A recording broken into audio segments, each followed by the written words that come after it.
Hi అండి, నమస్తే. Welcome to Nivedita's kitchen. ఈరోజు ఈ వీడియోలో మీకు మంచి హెల్దీ బ్రేక్ఫాస్ట్ రెసిపీ చూపించబోతున్నానండి. అదే ప్రోటీన్ దోశ. టేస్ట్ అయితే చాలా బాగుంటుందండి. మరి ఎలా చేయాలో చూసేద్దాం. ముందుగా దానికోసం ఇక్కడ అన్నీ ఒకే కప్పుతో తీసుకుంటున్నానండి. ముందుగా 1 కప్పు బియ్యం తీసుకొని మిగతా అన్నీ కూడా పావు కప్పు తీసుకుంటే సరిపోతుంది. పావు కప్పు మినప్పప్పు, పావు కప్పు పచ్చిశనగపప్పు, పావు కప్పు పెసరపప్పు, అలాగే పావు కప్పు కందిపప్పు, పావు కప్పు అలసందపప్పు, 2 టేబుల్ స్పూన్ల వేరుశనగపప్పు, ఒక 5 బాదం పప్పు. నేను మీకు అన్నీ నీట్గా చూపించాలని చెప్పేసి ముందుగా ప్లేట్లోకి వేసి చూపించానండి. మీరు డైరెక్ట్గా గిన్నెలోకి వేసుకొని తీసేసుకుంటే సరిపోతుంది. ఇప్పుడు ఇలా గిన్నెలోకి వేసుకున్న తర్వాత వీటిని నీట్గా 2 సార్లు వాటర్ వేసి క్లీన్ చేసుకుందాము. ముందుగా ఇలా వాటర్ వేసి క్లీన్ చేసుకోవడం వల్ల గింజలకు ఉన్నటువంటి డస్ట్ అనేది పోతుంది.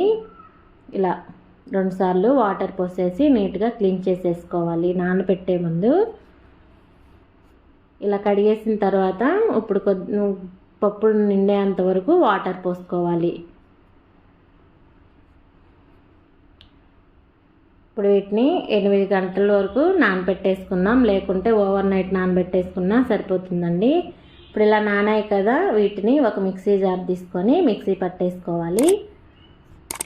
ఇలా మిక్సీ జార్ తీసుకున్న తర్వాత మనం నానబెట్టుకున్నటువంటి పప్పుల్ని కొద్దిగా వేసుకోవాలి. సగం వరకు వేసుకోండి, మిక్సీ నిండా వేసుకోకూడదు. ఏ పప్పు అయినా సగం వరకు వేసుకొని మిక్సీ పట్టేసుకోవాలి.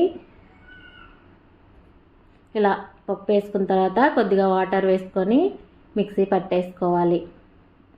ఇలా స్మూత్గా మిక్సీ పట్టేసుకున్న తర్వాత ఒక గిన్నెలోకి తీసుకోవాలి. అలాగే మిగతా పప్పుల్ని కూడా మిక్సీ పట్టేసుకొని ఇలా గిన్నెలోకి తీసుకోవాలి.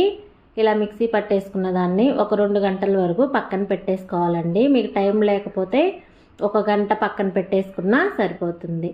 ఇలా 2 గంటల తర్వాత పిండిని ఒకసారి బాగా కలిపేసుకోవాలి. ఇలా కలిపేసుకున్న పిండిని పక్కన పెట్టేసుకోవాలి. ఇప్పుడు ఇందులోకి స్పైసీనెస్ కోసం కొంచెం స్పైసెస్ యాడ్ చేద్దాం. ముందుగా ఒక చిన్న మిక్సీ జార్ తీసుకొని ఒక 3 పచ్చిమిర్చి, ఒక చిన్న అల్లం ముక్క, 1/2 టీ స్పూన్ జీలకర్ర వేసుకొని కొద్దిగా వాటర్ వేసుకొని మిక్సీ పట్టేసుకోవాలి. ఇలా మిక్సీ పట్టేసుకున్న దాన్ని ఆ దోస పిండిలో కలిపేసుకుంటే సరిపోతుందండి. ఇలా పచ్చిమిర్చి, అల్లం, జీలకర్ర వేసుకోవడం వలన మనము ఈ దోస పిండిలో అన్ని పప్పులు వేసాం కదా అండి, ఎగుటు వేస్తుంది. ఇలా స్పైసీ యాడ్ చేసుకోవడం వలన టేస్ట్ అయితే చాలా బాగుంటుంది. చట్నీ లేకపోయినా విడిగా దోశ తినేసినా కూడా టేస్ట్ చాలా బాగుంటుంది. ఇలా పట్టుకున్నటువంటి స్పైసెస్ని యాడ్ చేసిన తర్వాత ఒక 10 నిమిషాలు పక్కన పెట్టేసుకుంటే సరిపోతుంది. ఇప్పుడు సపరేట్గా ఒక గిన్నె తీసుకొని మనకు దోశకి ఎంత పిండి కావాలో అంత పిండి తీసుకొని మిగతా పిండిని మూత పెట్టేసి ఫ్రిడ్జ్లో పెట్టేసుకొని నెక్స్ట్ డే దోశలు వేసుకున్న దోశలు చాలా బాగుంటాయండి. పిండి ఏం చెడిపోదు. ఇందులో టేస్ట్ సరిపడా సాల్ట్ వేసుకొని కొద్దిగా వాటర్ వేసుకొని ఈ కన్సిస్టెన్సీలో పిండి అనేది కలుపుకోవాలి. ఇప్పుడు స్టవ్ ఆన్ చేసి ప్యాన్ పెట్టేసుకొని ఒక గరిటె పిండి తీసుకొని దోశలాగా స్ప్రెడ్ చేసేసుకోవాలి. ఇలా స్ప్రెడ్ చేసుకున్న తర్వాత కొద్దిగా ఆయిల్ వేసుకొని దోశని ఒక సైడు కాల్చుకోవాలి. ఇలా ఒక సైడ్ కాలిన తర్వాత ఇంకొక సైడ్కి తిప్పుకొని దోశని 2 వైపులా చక్కగా కాల్చుకోవాలండి.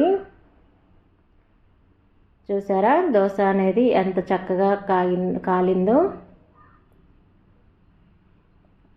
అంతే అండి, ఎంతో టేస్టీగా ఉండేటువంటి హెల్దీ ప్రోటీన్ దోశ అనేది రెడీ అయిపోయింది. ఏ చట్నీతో తిన్నా టేస్ట్ అయితే చాలా బాగుంటుంది. అలాగే దోశలే కాకుండా గొంతు పునుగులు కూడా వేసుకున్నా చాలా బాగా వస్తాయండి. ఇలా వారానికి కానీ 10 రోజులకు ఒకసారి చేసి పెట్టిన పిల్లలకు కానీ పెద్దలకు కానీ చాలా హెల్దీ. మిగతా దోశలు అయితే మామూలు దోశలు 4-5 తింటూ ఉంటారు కదా, ఇలా 2 తిన్నా సరిపోతుందండి. మరి మీరు కూడా మీ ఇంట్లో ట్రై చేసి ఎలా వచ్చిందో కామెంట్ సెక్షన్లో తెలియచేయండి. ఈ వీడియో కానీ నచ్చినట్లయితే లైక్ చేయండి, మీ ఫ్రెండ్స్కి రిలేటివ్కి షేర్ చేయండి.